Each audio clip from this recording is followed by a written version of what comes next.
জানাই আগামী 12 তারিখ পর্যন্ত জেগে থাকতে হবে। শেষ কথা বলবো, প্রতিটা ঘরে আপনারা যাবেন, প্রতিটা ঘরে ঘরে যাবেন, খোদার মার্কার এই বার্তাটা পৌঁছায় দেবেন।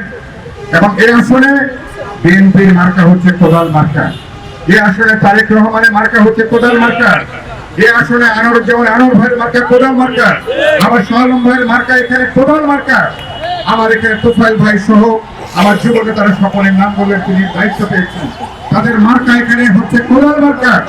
ফলে এখানে ভিটাপা আমাদের বোনেরা, আমাদের ভাইরা যারা এখানে আছেন সবার মার্কা হচ্ছে এখানে কোদাল মার্কা।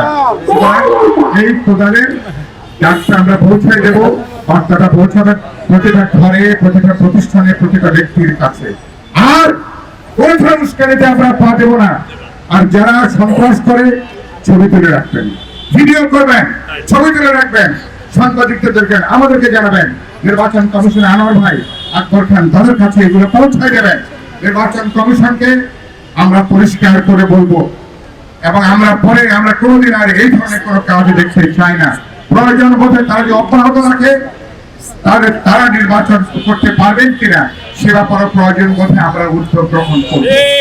এই কথা বলে আশা করি আমরা আজকে আমি এই অঞ্চলে আছি। এখন আমাদের গণপ্রচারণায় আমাদের এখানে আপনার সাথে অংশ নেবেন, আমাদের ফোন পথ দিয়ে যাব।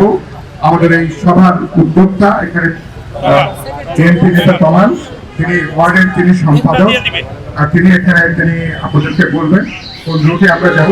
আশা করি প্রত্যেকেই আমরা আসর পর্যন্ত এটা করব, আসরের আমাদের বিরতির পরে মাগরিব পর্যন্ত আবার করব, মাগরিবের আমাদের বিরতির পর এশার নামাজ পর্যন্ত নির্বাচন কমিশনের যেটুকু সময় আছে সেই সময় পর্যন্ত আমরা আমাদের গণসংযোগ অব্যাহত রাখবো।